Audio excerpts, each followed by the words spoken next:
pessoal, voltando aqui com o Minuto do Direito. Olha só a continuidade do finalzinho da entrevista da doutora Lucila. Ela que está aqui ao meu lado, estávamos dando uma explanação aí sobre o Pilates e falando dos aparelhos especificamente da atividade, né? E estamos no Cadillac. Vamos lá? Entender um pouco da funcionalidade desse aparelho. Esse daí, ele já é o querido de todos os alunos, certo? Por mais que ele tenha essa parafernália de coisas aí, mas o pessoal já gosta, vamos dizer assim. Eu considero ele o aparelho mais funcional de todos, porque ele a gente consegue fazer, juntar com os outros aparelhos, e trazer para dentro. Por quê? Tem as alças lá em cima que a gente pode trabalhar, questão de força, de membro superior, para algumas pessoas que gostam, de trabalhar exercício de peito, tá? Que é ficar literalmente. Tem as barras,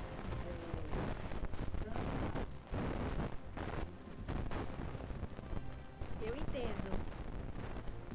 O microfone está baixo especificamente. Entendo. Tem a...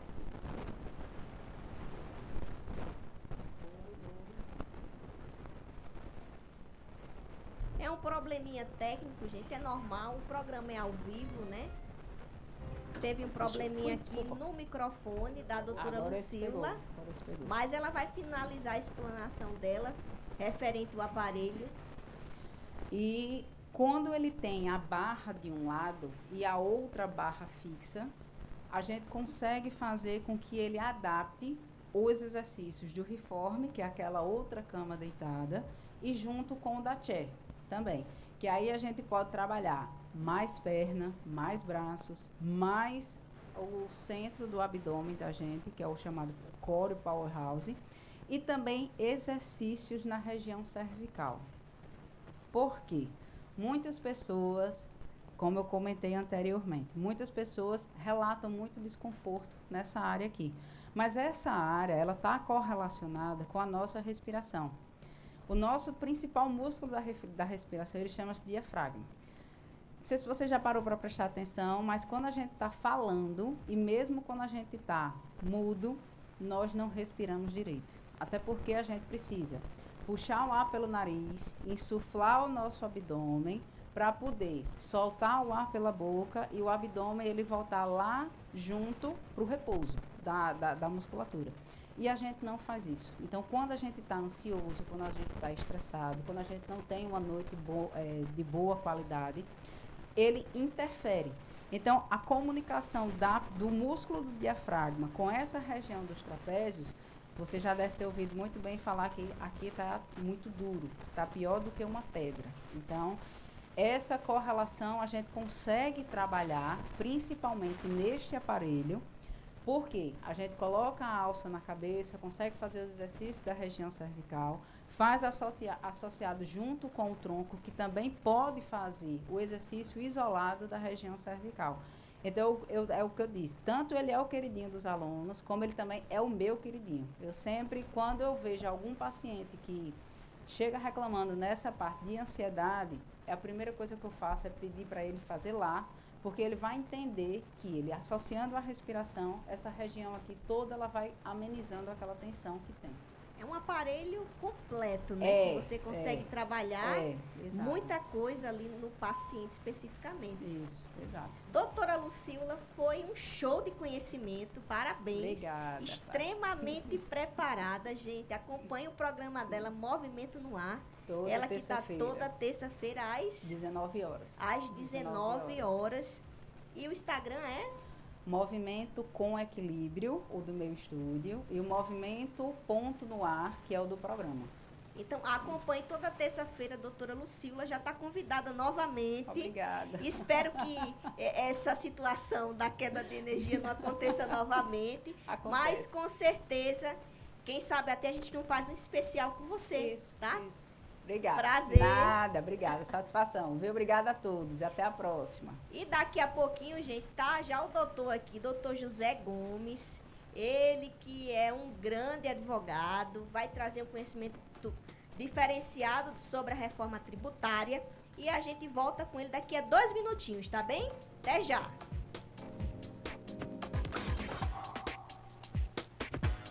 Quer realizar o seu sonho de imóvel em João Pessoa e regiões próximas? Quer alugar, vender ou financiar um imóvel? Aline Oliveira e Rafael Oliveira, corretores de imóveis. Entre em contato pelo WhatsApp 99847-2984 ou, se preferir, 98825-9631. Rafael Oliveira e Aline Oliveira, corretores de imóveis. Quer ser um revendedor Zaiwan Cosméticos e trabalhar com os melhores perfumes, inspirados em perfumes internacionais? Invista pouco e tenha até 260% de lucro em cada produto. Seja um revendedor Zaiwan Cosméticos. Entre em contato agora pelo 99154 1557. Zaiwan Cosméticos. Gráfica RIR, criando e imprimindo com o melhor preço de João Pessoa e material de qualidade. Faça sua impressão na Gráfica RIR. Entre em contato agora pelo 98862-9683. 98862-9683. Gráfica RIR, criando e imprimindo. Quer realizar o seu sonho de imóvel em João Pessoa e regiões próximas? Quer alugar, vender ou financiar um imóvel? Aline Oliveira e Rafael Oliveira, corretores de imóveis. Entre em contato pelo WhatsApp 99847-2984 ou, se preferir, 98825-9631. Rafael Oliveira e Aline Oliveira, corretores de imóveis. Quer ser um revendedor Zaiwan Cosméticos e trabalhar com os melhores perfumes, inspirados em perfumes internacionais? Invista pouco e tenha até 260% de lucro em cada produto. Seja um revendedor Zaiwan Cosméticos. Entre em contato agora pelo 99154 1557. Zaiwan Cosméticos. Gráfica RIR, criando e imprimindo com o melhor preço de João Pessoa e material de qualidade. Faça sua impressão na Gráfica RIR. Entre em contato agora pelo 98862-9683. 98862-9683. Gráfica RIR, criando e imprimindo. Quer realizar o seu sonho de imóvel em João Pessoa e regiões próximas? Quer alugar, vender ou financiar um imóvel? Aline Oliveira e Rafael Oliveira, corretores de imóveis. Entre em contato pelo WhatsApp 99847-2984 ou, se preferir, 98825-9631. Rafael Oliveira e Aline Oliveira, corretores de imóveis. Quer ser um revendedor Zaiwan Cosméticos e trabalhar com os melhores perfumes, inspirados em perfumes internacionais? Invista pouco e tenha até 260% de lucro em cada produto. Seja um revendedor Zaiwan Cosméticos. Entre em contato agora pelo 99154 1557. Zaiwan One Cosméticos. Gráfica R&R, criando e imprimindo com o melhor preço de João Pessoa e material de qualidade. Faça sua impressão na Gráfica R&R. Entre em contato agora pelo 98862-9683. 98862-9683. Gráfica R&R, criando e imprimindo.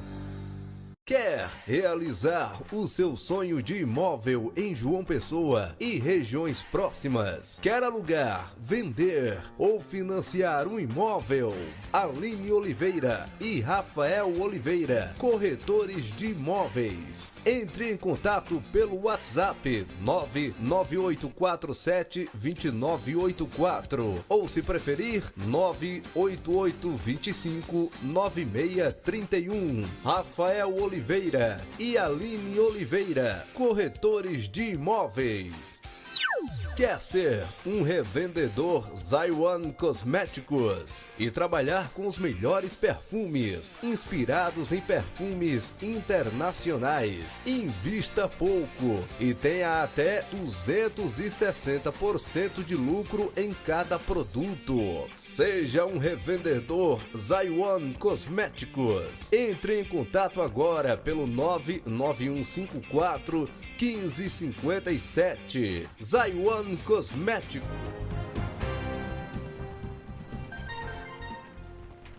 Fala pessoal, boa tarde. Voltando aqui com o Minuto do Direito, programa que veio para trazer conhecimento jurídico, para trazer conhecimento de política, desenvolvimento pessoal para você. E o nosso entrevistado já está aqui, que é o doutor José Gomes. Ele que é doutor em Direito Tributário. Mas antes da gente entrar na entrevista com o doutor José Gomes, que vai falar sobre a reforma tributária, eu vou falar um pouquinho da Zion Cosméticos, gente. A Zion Cosméticos, que é uma empresa que mais cresce no Brasil, uma empresa de cosméticos. Você aí que quer ser representante da Zion, entre em contato pelo meu WhatsApp 91541557 e conheça melhor o modelo de negócio, tá? Então, você aí que quer empreender, que não sabe no que investir, entre em contato pelo WhatsApp e uma equipe vai até você, vai apresentar para você um modelo de negócio da Zion e você vai se tornar um grande empreendedor. Então, vem ser da Zion. Voltando aqui para o doutor José Gomes, a ilustre presença. Música para José. Para o doutor José, música de celebridade para ele. Bem-vindo, doutor José. Ele que é advogado, ele é professor, doutor em Direito Tributário. Mais alto, mais alto.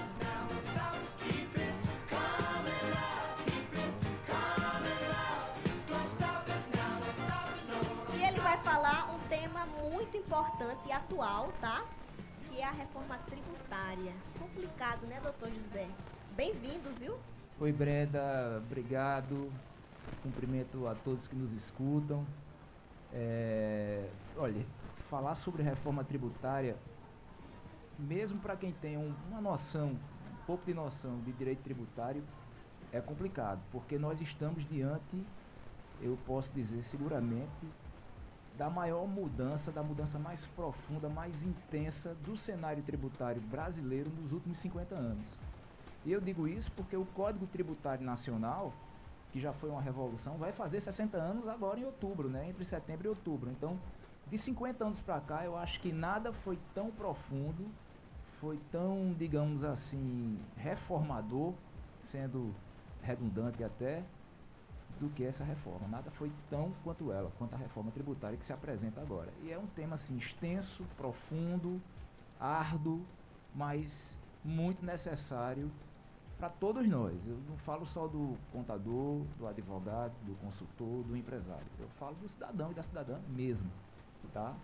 Agora, o interessante é que muito se fala, mas poucas pessoas realmente estão a par das reais mudanças, né, que essa reforma vem trazendo para a atualidade em si.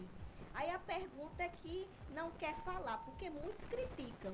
Mas qual é o motivo das críticas para a reforma tributária atual? Brenda, veja, nós temos assim a maior parte dos profissionais que lidam com o direito tributário como entusiastas da reforma, mas temos alguns críticos realmente. O meu orientador no doutorado, o professor Roque Carrasa, que é um dos maiores do Brasil, ele é um dos críticos da reforma tributária. E eu fico ali no meio termo.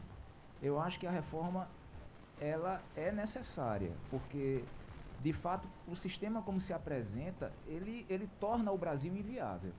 Ele torna o Brasil um país impraticável para quem quer empreender, para quem quer se instalar profissionalmente, para quem quer trabalhar de forma regular. Não é à toa que nós temos tanta gente na informalidade. A sonegação fiscal é um problema tão sério ainda. Então, assim, essa reforma de fato ela era necessária. Agora a crítica é porque ela poderia ter sido pensada, digamos assim, de forma mais estratégica. Você usou uma palavra muito correta. Nós passamos 35 anos falando em reforma tributária, o Brasil passou, né? Intenções e projetos tramitaram, ou pelo menos povoaram a Câmara e o Senado da República durante esse tempo inteiro, e a reforma que foi efetivamente deliberada, trabalhada e aprovada foi feita a toque de caixa. Se você se lembrar disso, a gente em 2024, em um ano se resolveu tudo com pouco diálogo, com pouco estudo de impacto. Pouca preparação. Com pouca preparação, ou seja, embora o país precisasse e já falasse na necessidade da reforma tributária, ele não estava maduro para isso. Porque o tema era tratado, mas era falado não com seriedade, não com efetividade, e na hora que veio, não é, fizeram muito rápido, fizeram muito a toque de caixa, e eu acho que o país precisava amadurecer um pouco mais. Eu acho que a gente poderia fazer uma transição transformando aquilo em algo um pouco mais simples, para aí sim a gente mudar. Mas agora não adianta a gente fazer esse tipo de crítica, porque já está posto, não é? E continuando essa pergunta, é importante a gente destacar também que uma das causas mais recorrentes da crítica à reforma tributária é a questão da simplicidade e da transparência. Por quê? Porque a simplicidade e a transparência são princípios que norteiam a reforma tributária. A emenda constitucional 132 e a lei complementar 214 são norteadas por alguns princípios, a neutralidade, a defesa do meio ambiente, mas a simplicidade e a transparência, que por si só falam. A simplicidade é justamente para tornar o ambiente tributário mais palatável para o profissional liberal, para o empresário, para o industrial, para o cidadão, para o contribuinte como um todo, e mais transparente, porque a gente paga tributo sem saber quanto está pagando, sem saber quanto está pagando. Pega o tributo da tua conta de energia, por mais que ele esteja ali delimitado direitinho, você não sabe como é que você paga. A falta de conhecimento não é só a falta de conhecimento, grande. Brenda. O tributo, é uma tributação, como a gente chama, toda por dentro, sabe? Assim, você oculta. Você vai, por exemplo, para os Estados Unidos, para um país da Europa, você quando emite você compra uma maçã no meio da rua, tem lá o valor da maçã, é o valor do tributo que você paga. Você sabe exatamente quanto custa um e quanto custa outro. Você pagou pelo produto X e pagou pelo tributo Y. Então, a coisa é muito clara ali. Aqui já não é assim, né? Aqui a tributação é muito interna. Você pega a nota fiscal da sua compra ali de supermercado, não tem dizendo exatamente quanto você pagou de tributo. Tem uma conta gigantesca atrás, né, para você pagar, e você sabe que boa parte dela diz respeito a tributo.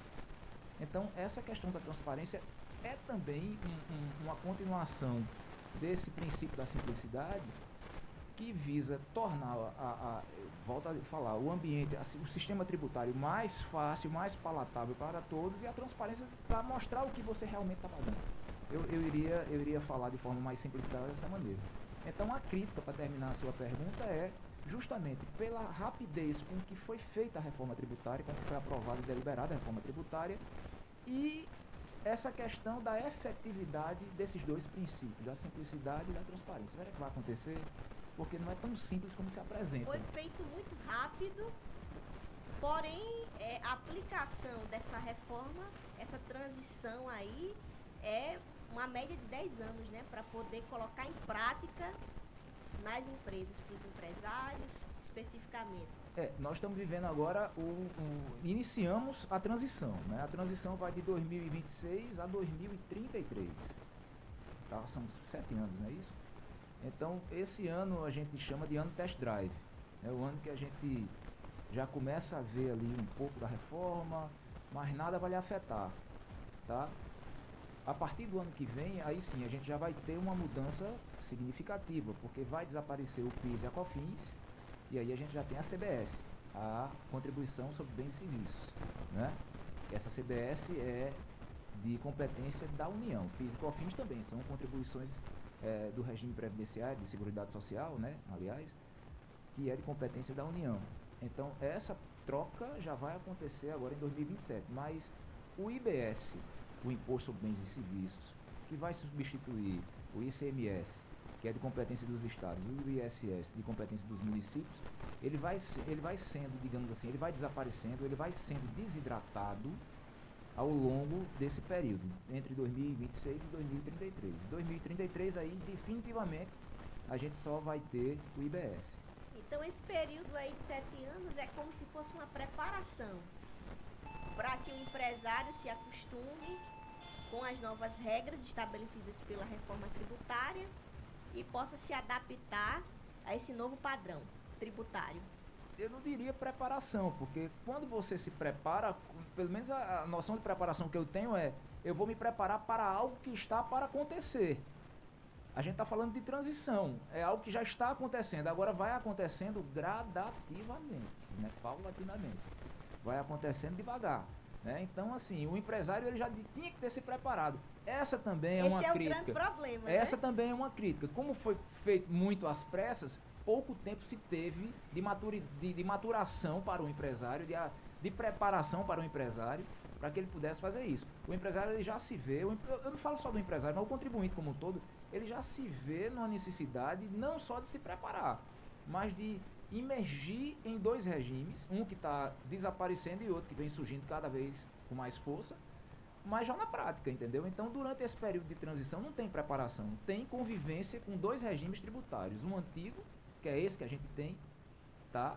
E que vai desaparecer ao longo desses anos, até 2033, e um novo, que a cada ano, 2026 começou pequenininho, 2027 já vai mais, 2028 já tem até 2033, quer dizer, um desidrata, o outro cresce, tá? Uma das grandes críticas e opiniões do empresário, da população especificamente, é porque essa reforma tributária, ela alcança muito as pessoas que trabalham na informalidade, né? Especificamente. Mas, olha, isso é... Porque vai forçar eles a entrar no padrão. Mas isso é o que deve acontecer, tá? O trabalho informal, ele não é bom para a nação. Pelo menos eu penso dessa maneira. O ideal, né, num mundo ideal, seria que todos tivessem um trabalho regular. Todos fossem empregados de forma regular ou empreendessem de forma regular, que pagassem tributos. A gente primeiro tem que acabar com essa ideia de que pagar tributo é uma pena, é uma penalização. Não, não é. Tá? Eu não gosto muito da expressão contribuinte, porque você paga porque tem que pagar mesmo, é imposto, né? Eu gosto do termo imposto. É uma coisa que lhe é imposta, né? Mas o contribuinte ele não está sendo penalizado. Ele é penalizado quando ele paga uma multa, por exemplo. Aí multa é pena, tá? É penalidade. Mas assim, o pagamento de tributo é algo natural e essencial à estrutura do Estado, de qualquer Estado. O Estado que eu me refiro é o Estado tutor, o Estado brasileiro como um todo. Então, assim, a informalidade, ela tem que ser trabalhada no sentido de acabar, para que haja realmente a maior quantidade de pessoas pagando tributo, porque se tem muita gente pagando tributo, naturalmente a carga tende a ser distribuída de forma melhor. Óbvio que uns vão pagar mais e outros menos, mas o ideal é que todo mundo pague. O ideal é que tenha menos isenção possível, porque quando se tem uma isenção, alguém vai pagar para essa isenção, entendeu? A conta tem que fechar, né? Se eu estou aqui tirando de você uma carga tributária, alguém vai ter que pagar, porque o Estado tem que arrecadar, né? O orçamento está ali, né? E eu acho que justamente se houver menos informalidade e mais gente com condições para pagar tributo, melhor. Essa é uma das linhas de... A visão que você tem especificamente. Não, mas é uma das linhas da reforma tributária mesmo. É de fazer com que aquele que esteja na informalidade saia da informalidade. Venha se regularizar. Pagar os tributos especificamente. Exatamente, mas venha se regularizar com condições de se regularizar, né? Muitas vezes você está na informalidade, na maioria das vezes você está na informalidade não é porque você não quer, não. É porque você não pode ser regular.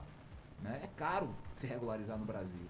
O ambiente do Brasil, o ambiente tributário no Brasil, como eu falei, é hostil ainda. É muito hostil. E a reforma ela tem que vir com essa visão, com essa ideia de transformar a estrutura tributária brasileira mais fácil de ser entendida, mais fácil de ser trabalhada e fazer com que o ambiente negocial, o ambiente tributário fique menos hostil, fique mais tranquilo, não é? Para que todos possam se regularizar e contribuir na medida de suas forças. Eu entendo. Diante da sua fala, doutor José Gomes, você acha que a reforma tributária ela traz uma ampliação de direito ou uma diminuição no direito do empresário, microempresário, a pessoa que já trabalha de forma irregular e que vai ter que se regularizar agora? Olha, por força da pressão? Não é só por força da pressão, é por força da necessidade, digamos assim, da sociedade como um todo, sabe? O tributo ele tem que servir à sociedade, ele serve ao Estado, mas o Estado tem que dar como contraprestação aquelas garantias e aqueles serviços constitucionais que estão previstos, né? Saúde, educação, segurança pública, um meio ambiente equilibrado e por aí vai. Uma previdência boa, né? Isso é o ideal para a gente. Então eu não encaro, Brenda, como uma ampliação ou diminuição de direito. Eu vejo como uma transformação, como uma mudança e uma mudança de comportamento que se tem que ter. Então, a depender de como você enxergue, você vai dizer, antes da reforma eu tinha mais direito. Ou então você pode olhar e dizer, depois que a reforma apareceu, eu passei a ter esse direito que antes eu não tinha.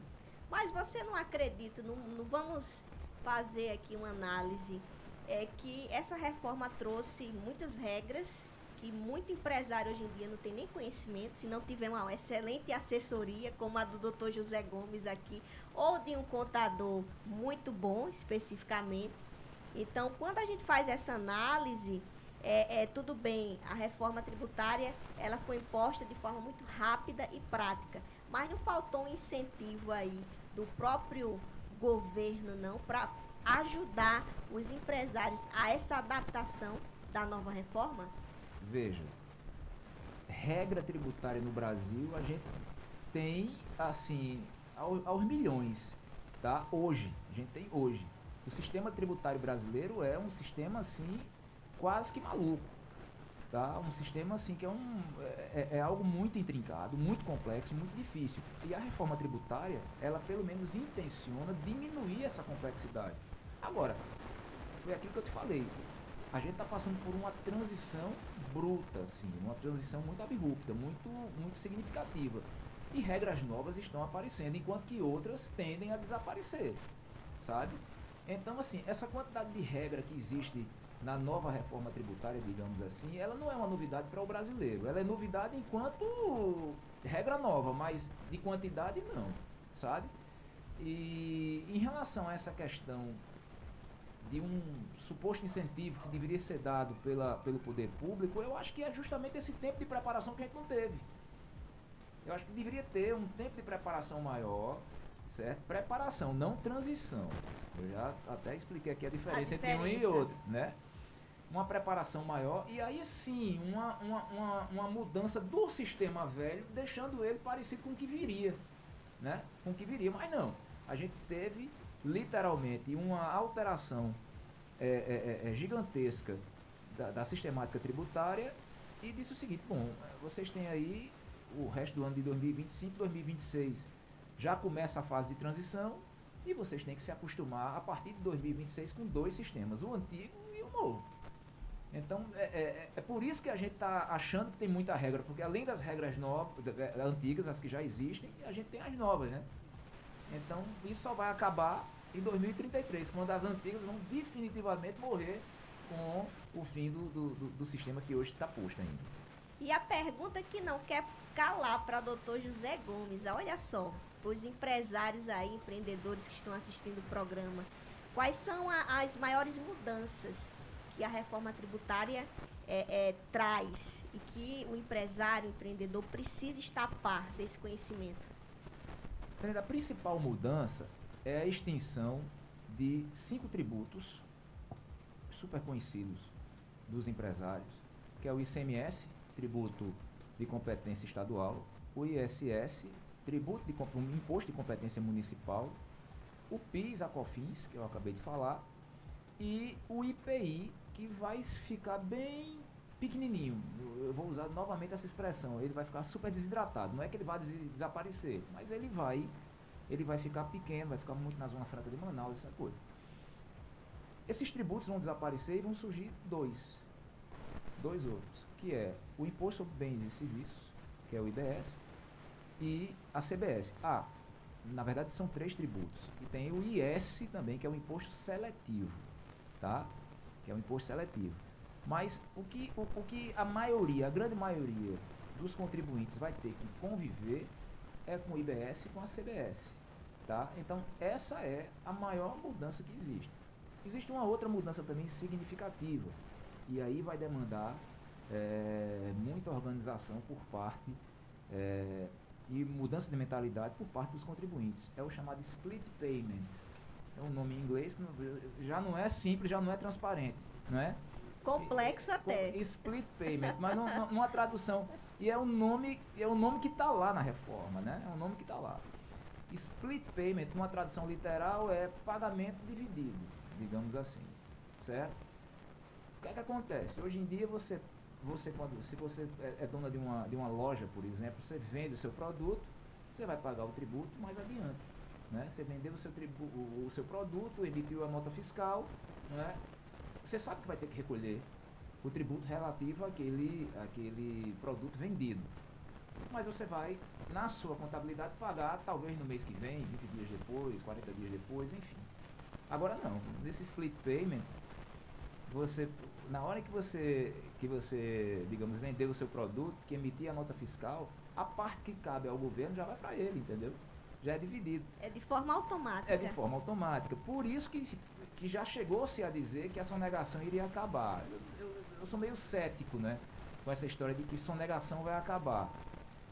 Mas que vai diminuir significativamente, vai. Porque na hora em que ocorreu o fato gerador do IBS e da CBS, por exemplo, né, que for pago aquele tributo, automaticamente a parte que cabe aquele que vendeu o produto ou que vendeu o serviço fica ali. Vamos imaginar o seguinte: eu emiti nota fiscal, o meu serviço foi R$5.000, por exemplo, de honorários. E aí eu tenho que receber, digamos, 4.000 é do governo. Então eu já fico com aqueles 4.000, já vai para o governo. Então não tem como você deixar de pagar, tá me entendendo? O que é interessante, principalmente para quem é o empresário, o profissional liberal organizado. Se ele for organizado, ele vai sobreviver a essa reforma muito bem. Mas se ele não for, ele vai sofrer. Aí que entra a necessidade do planejamento financeiro, né? Totalmente. Você precisa saber precificar direito, né? Você vai ter que ter um consultor, um contador bom. Eu acho que o contador é uma das almas da empresa, sabe? Porque ele vive todo dia com a empresa. Até mais que o advogado. O contador ele tem muito mais contato com a empresa que o advogado. Se o contador ele é o coração da empresa, o advogado ele é o quê? Eu não sei. Talvez o fígado, né? O fígado que vai depurar ali tudo, né? Mas, assim, o que eu quero dizer é o seguinte. A precificação é importante, porque vamos imaginar um supermercado. Você tem ali centenas de produtos, das mais variadas naturezas e gêneros, né? Desde de veneno de rato a água mineral você tem. Muitos deles têm regimes de tributação diferentes. Agora os regimes vai ficar quase todo igual. Antes você podia, por exemplo, pagar o ICMS com, sei lá, com 30 dias, com 20 dias, depois você vendeu isso aí. Vamos dar um exemplo, você pagava na frente. Então, às vezes, o empresário ele trabalhava com dinheiro que não era dele. Porque, veja, o tributo não é dinheiro do empresário. Tanto que o que mais se questiona quando existe, na base de cálculo de um determinado tributo, a inserção de um outro tributo, é que aquele tributo inserido na base de cálculo, ele não é faturamento, ele não é lucro, ele não é nada. Ele é a parte do governo. Então, muitas vezes o empresário, ele pega aquele valor cheio da venda, mas aquele valor, ele tem uma parte líquida, uma parte líquida para ele e uma parte que é do governo. Feito seu salário, o meu salário de professor tem lá contra-cheque, o valor bruto e o valor líquido. A gente só recebe o líquido, porque o bruto é do governo. Entendeu? Então, esse dinheiro, digamos assim, que esse empresário, ele lidava, ele girava, não era o dele. Não era o dele. A verdade é essa. E ele girava por necessidade, por questão comercial. Então, se ele for uma pessoa organizada, ele, tanto no sistema antigo como no novo, ele vai se dar bem. Agora, se ele for desorganizado, ele não vai sobreviver. Se ele depender desse dinheiro do governo para fazer o giro do negócio dele, vai estar ruim, porque esse desconto já vai ser automático com o split payment, entendeu? Vai ficar complexo, né? Vai ficar difícil. E a cada dia que passa esse sistema, ele vai sendo adaptado, né, a nossa realidade empresarial atual aqui do Brasil, e as pessoas vão ficar com mais medo de se tornar empresário. Porque grande parte dos empresários vão fechar as portas, como já a gente está vendo, né, uma realidade que infelizmente está acontecendo, de grandes empresários fechar as portas, grandes empresas aí utilizando de estratégia como mudança do nome do CNPJ para tentar sobreviver no mercado. A gente está vendo nas redes sociais aí muitas coisas acontecendo. Aí que tá, para quem quer se tornar empresário no ano 2026, qual o conselho que você deixa para essa pessoa? Veja só, deixa eu dizer a você, fazer não é é um complemento da sua fala, na verdade. Eu acho que as empresas estão fechando portas, tem muita gente querendo empreender, mas tem medo. Não é só por a questão da tributação, não. Não é só por isso, tá? Não é só pela questão de ser tributado, seja pelo sistema que existe, seja pelo sistema que virá. Não é isso. O problema é que o Brasil vive hoje uma crise fiscal, uma crise financeira, uma crise econômica muito grande. Tá? Eu não estou aqui entrando em mérito político nenhum, mas é o que a gente vê. Eu vou fazer uma compra no supermercado e vejo que meu poder de compra está cada vez menor. Tá entendendo? Isso é uma realidade. Cada vez menor.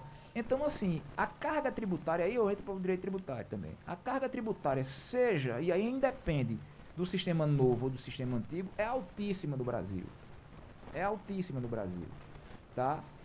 Fora as dificuldades de crédito. Então, é uma série de situações que faz com que você tenha medo de empreender. Uma quantidade de uma legislação trabalhista ainda dura, uma legislação previdenciária dura, não é? Você gasta muito tempo do seu trabalho, muitas horas de trabalho, até meses de trabalho, para quitar suas contas com o governo, em termos de tributação, de previdência, de obrigações trabalhistas, contratuais, etc., outras tantas. Então, assim, não é uma questão só da carga tributária. Claro que a reforma tributária ela pode facilitar isso, mas a gente não pode botar somente na reforma tributária esse peso pelo cenário econômico ruim. Você está me entendendo? Existem outros fatores, mas de fato, aí foi onde eu disse que ia complementar a sua fala. De fato, a carga tributária, a reforma tributária, ela tem um papel vital para viabilizar, e vou usar acho que pela enésima vez essa expressão, para viabilizar um ambiente negocial e tributário do país, tá? É isso, eu penso dessa maneira. E para se tornar empresário no ano de 2026, qual o conselho que você deixa aí para os futuros empreendedores? Comece se organizando, comece organizado. Eu acho que qualquer empresário, principalmente diante de uma mudança, porque se você eu quero abrir a minha empresa agora no final de 2026 ou no início de 2027, você já vai abrir a sua empresa com 2 sistemas tributários em vigor. Você tem que saber disso, então você tem que começar organizado. Você não pode começar, você tem que ser o mais profissional possível. Você tem que se se aliar a profissionais que possam lhe ajudar. Ah, mas eu sou um pequeno empresário. Mas você vai ter que ter um bom contador. Ah, mas eu não contratar um advogado da área para me orientar é gasto. Não, não é gasto. Faz parte do seu investimento. Você tem que ter esse tipo de visão, não é? Tem que ter esse tipo de visão, porque se você começar de todo jeito, não respeitando principalmente as obrigações que tem junto ao governo, certamente você vai falir. Certamente você vai quebrar. Ou vai ter o Ministério Público nas suas costas, né? Vai ter o Ministério Público sempre, como se diz, te procurando para lhe cobrar explicações ou para, de repente, lhe imputar um crime. E o fisco também, claro, né? Eu não posso esquecer do fisco. Então precisa de uma boa consultoria para quem quer empreender. Antes de iniciar, precisa de uma boa consultoria. Existem até órgãos do governo que já orientam, né? O Sebrae é um deles, por exemplo, né? Vamos imaginar que você vai começar uma empresa pequena. Tem gente que vai começar uma empresa e não tem condição de contratar um advogado, né? Mas assim, existem cursos, existem orientações desses órgãos públicos. Mas assim, eu acho que você abrir uma empresa por abrir, na aventura, talvez não seja o melhor negócio. Talvez não seja a coisa mais correta a se fazer. Se informe, estude o mercado, procure, se puder, um profissional para lhe auxiliar, tá? Se não tiver essa condição, procure fazer cursos. Existem aí N cursos públicos, procure Senai, Sebrae, enfim, esse sistema S do governo que muitas vezes pode lhe dar uma orientação, vai lhe dar. Mas assim, fazer às cegas realmente não é um bom, digamos, um bom conselho, não é um bom caminho, tá? Olha só, escute aí os conselhos do Dr. José Gomes, mas invista também, tá? Numa excelente consultoria jurídica, num excelente contador, porque isso vai ser simplesmente o alicerce da sua futura empresa. Então, tenha coragem de investir. Tem pergunta para Dr. José Gomes aí? Não tem, Cadu?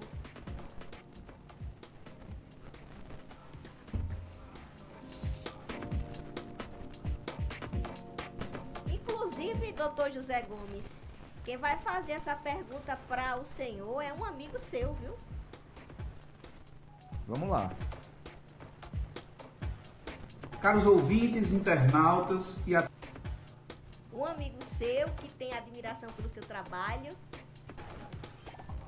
Advogado é amigo de advogado, né? Então, a parceria é importante na atividade profissional. E isso é fundamental. Só um instantezinho ele vai colocar.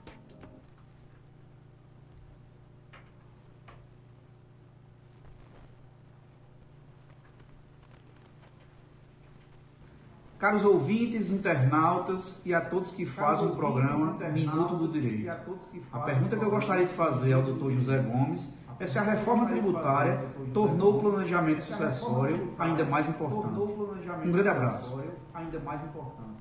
Um grande abraço. Bom, Eduardo é um amigo e irmão, né? Meu sócio e a gente sempre discute sobre a questão do planejamento sucessório e os seus reflexos tributários. Não tenha dúvida, Eduardo e todos que nos ouvem, que o planejamento sucessório, primeiro, ele é essencial tanto quanto um planejamento tributário.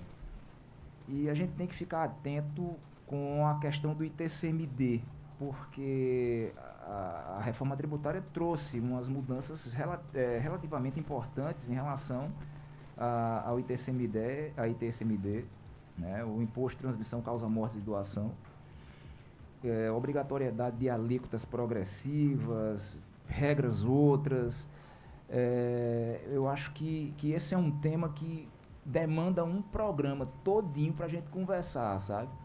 De preferência com o Eduardo também, sobre o planejamento sucessório que a gente pode fazer de reflexo tributário em relação a isso. Então, eu acho que para se fazer... Muita gente fala hoje em holding, fala em holding familiar, Agora é modinha, né? É moda. As pessoas acham que holding dá para tudo, né? A gente diz que holding parece com água rabelo, desculpa, um mechan aqui que não deveria.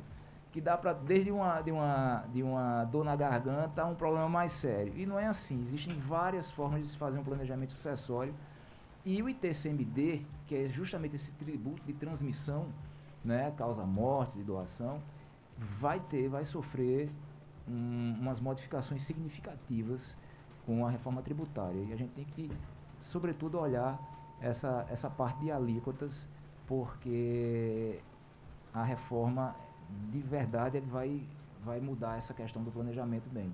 E o empresário tem que estar, no caso aí é o planejamento sucessório, né? É, No caso aí as famílias, elas vão ter que estar, os herdeiros, né, especificamente, veja só, eles vão ter que estar bem orientados, né? falar de planejamento sucessório, eu estou saindo da minha praia total aqui, né? Porque aí... Estamos falando entrando direito de família. Aí é com o Eduardo, né? Eduardo é quem realmente é um dos mais recomendados no Estado para falar sobre isso.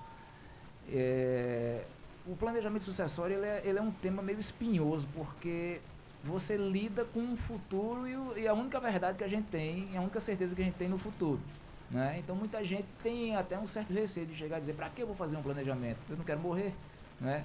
Mas planejamento sucessório não tem a ver com morte, tem a ver com estratégia patrimonial. Então isso tem um reflexo tributário caso a caso.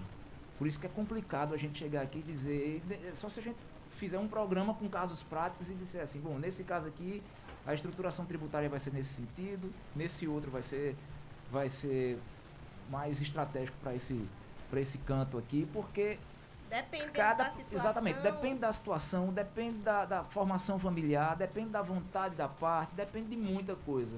Né? Direito tem muito isso, a gente tenta pensar de forma cartesiana, de forma objetiva, mas não consegue, né? Porque o direito varia demais, o direito ele abre para você muitos caminhos e você tem que saber se preparar para escolher o menos doloroso ou o que mais seja objetivamente proveitoso para o cliente. Interessante a sua explanação. Agora depois vamos convidar o doutor Eduardo Marques aqui, viu? Pra Eu tenho conversar os dois aqui com ele. Eu não tenho dúvida que ele vai dar uma aula aqui para Trazer vocês os sobre casos práticos. planejamento sucessório, é com ele.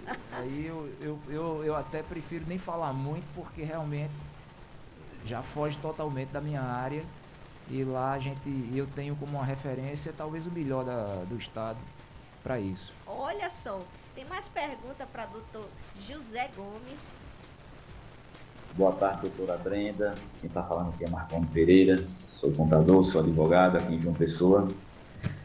Quero parabenizá-la pelo programa, cujo conteúdo é sempre salutar os seus ouvintes. Boa tarde também ao querido doutor José Gomes.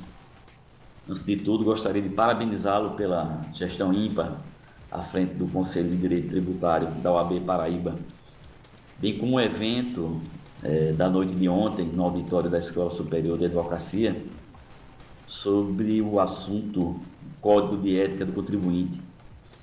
O tema foi apresentado de forma brilhante, doutor, pelos membros da Comissão de Direito Tributário e, em especial, ao convidado master, o delegado da Receita Federal em João Pessoa, doutor Cristiano Rocha.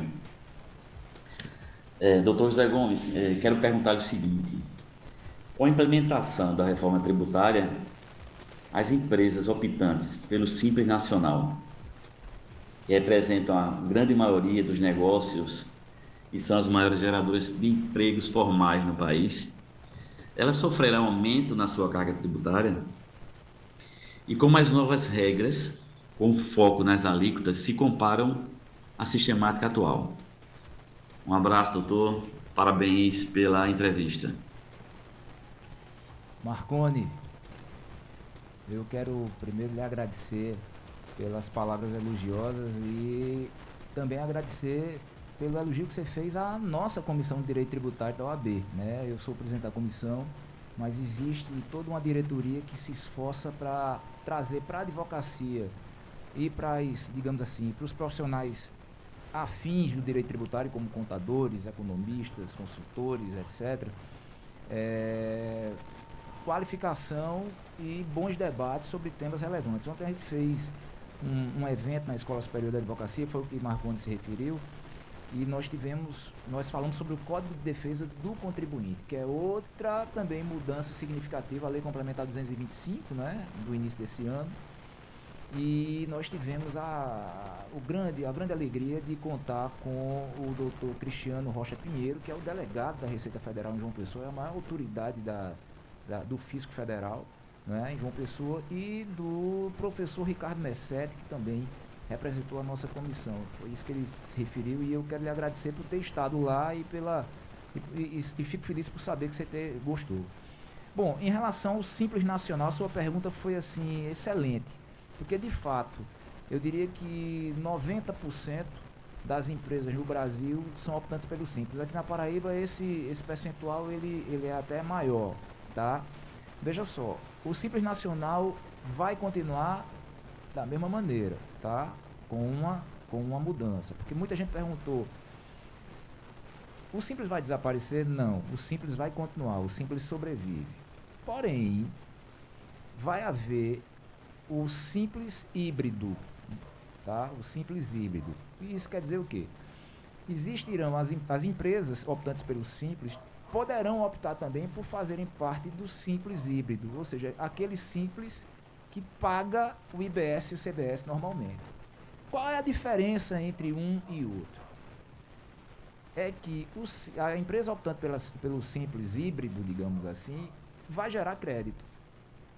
E a optante pelo Simples, que hoje existe, o Simples, digamos, o Simples, o Simples normal, vamos falar assim, sem muito tecnicismo, vai gerar um crédito muito menor.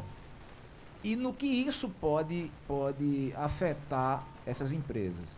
Veja, se a sua empresa ela vende para consumidor final, a chamada B2C, né, para consumidor final, talvez você não precise pagar um pouco mais com o Simples híbrido.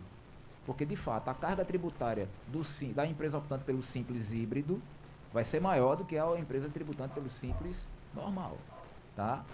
Então, se você tem uma empresa optante pelo Simples Nacional e ela vende apenas para consumidor final, talvez não haja tanta necessidade de você ser do Simples híbrido, porque você não vai ter a necessidade de gerar crédito.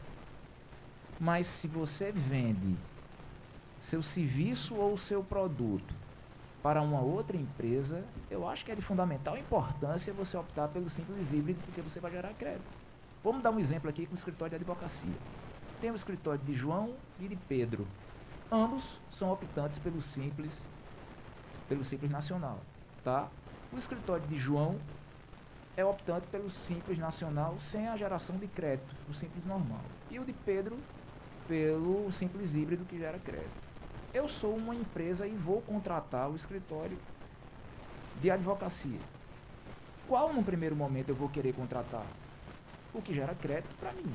Aquela despesa que eu vou ter com o advogado vai ser crédito para eu abater na minha tributação adiante. Certo? Então, é mais interessante para a empresa, para a pessoa jurídica, para quem não é consumidor final, para quem não vende para consumidor final, melhor dizendo, ser optante pelo Simples Nacional de modo híbrido, porque eu vou poder gerar crédito. Então, a empresa de Brenda, por exemplo, quando vier me contratar, ela vai dizer: bom, se eu contratar aqui por R$10.000 o escritório de João, que não gera crédito, esses R$10.000 eles vão ser despesa minha mesmo. Já de Pedro, que gera crédito, eu vou ter um X em relação a isso que eu investi, que pode ser abatido mais adiante numa operação minha, porque ele gera um crédito. Então, essa é a grande diferença entre os regimes de Simples Nacional a partir da reforma tributária. Continuam a existir, né? Continua a existir o Simples Nacional, só que vai haver agora esse Simples Nacional híbrido, que, por sinal, as empresas optantes pelo Simples têm que fazer essa escolha em setembro já, agora, em setembro, tá? Pode até modificar em novembro, mas tem que fazer em setembro já. E, digamos assim, não digo o conselho, mas a dica que eu posso dar é: a sua empresa, o seu escritório, trabalha, por exemplo, com o consumidor final ou com uma outra empresa. Você vai vender o seu serviço para o consumidor final, para a pessoa de Brenda ou para a empresa de Brenda?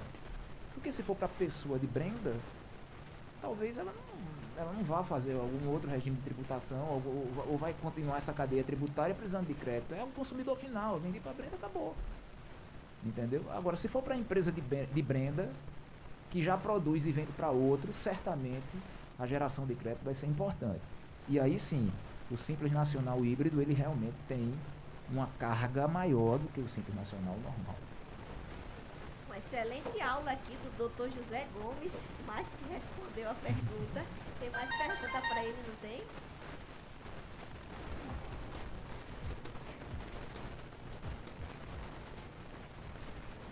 Boa tarde, Brenda. Meu nome é Sérgio. Eu moro aqui no 13 de Maio.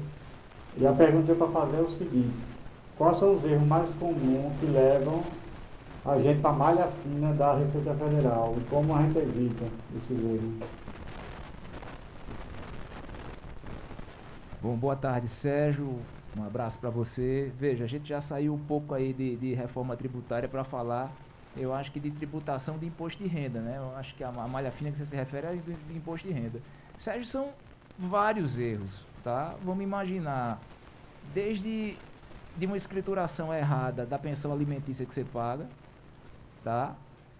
Aquele recibo médico que você pôs lá e não houve também a escrituração por parte do médico, né? Para você ter o retorno do tributo para si. Então existem várias situações que podem te levar à malha fina, né? A não declaração de todas as receitas que você tem, que são totalmente rastreáveis. Isso tudo pode levar você a, digamos assim, a famosa malha fina, ao desencontro de contas com a receita. Eu digo sempre que imposto de renda é um jogo de pergunta e de resposta, tá? Então a pergunta que a Receita te faz, você tem que ter uma resposta pronta, não é? Se entra um dinheiro para você, é porque saiu esse dinheiro de alguém.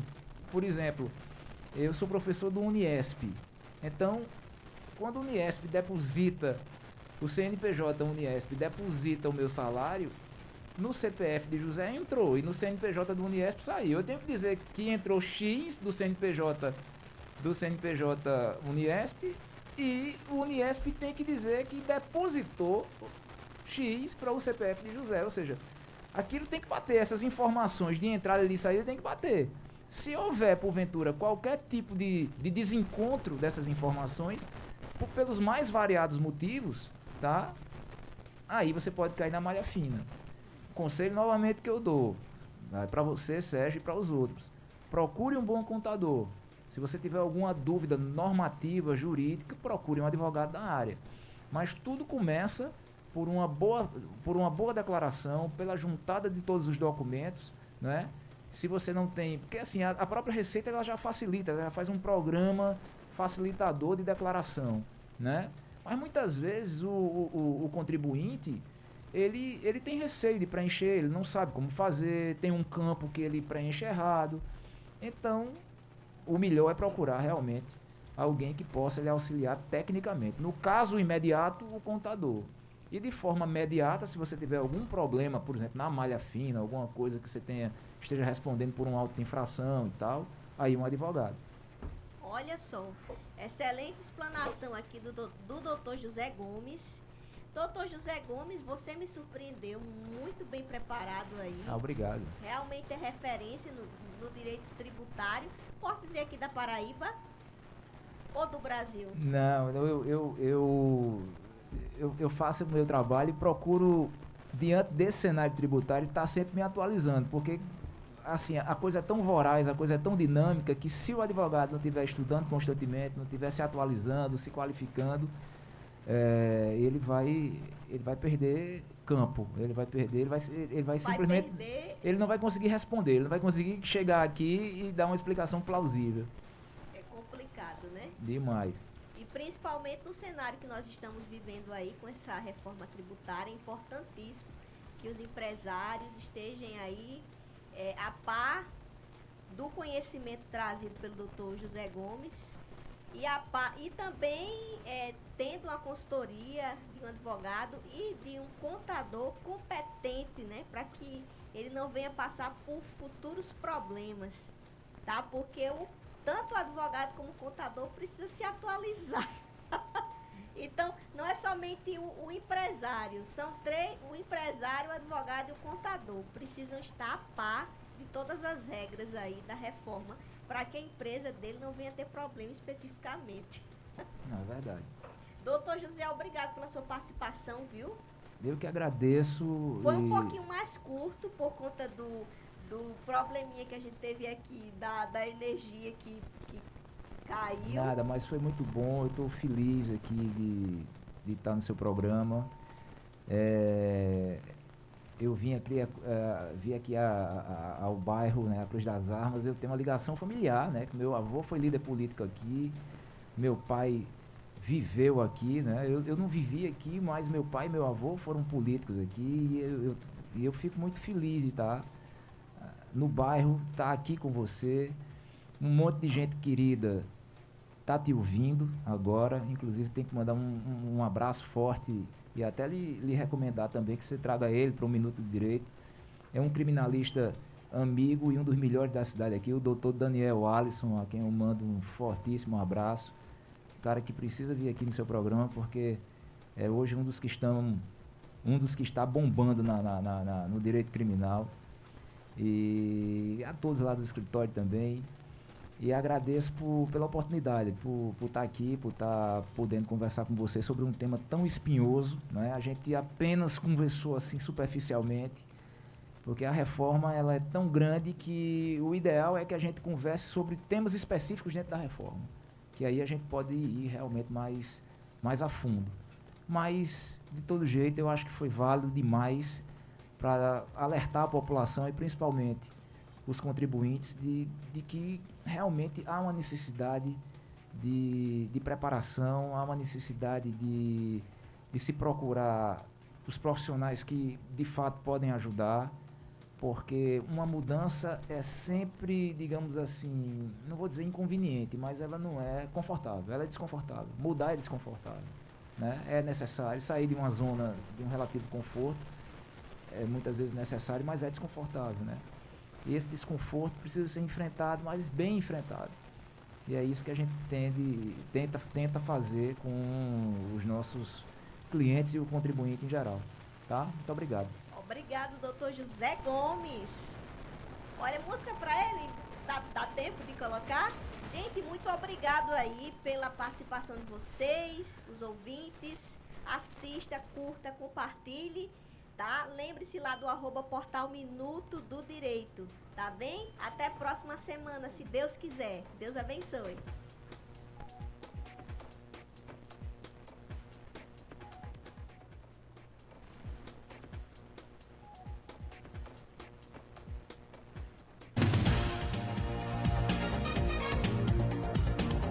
Você acabou de ouvir o programa Minuto do Direito, com a doutora Brenda Ingrid Cruz. Continue nos acompanhando através do portal Minuto do Direito.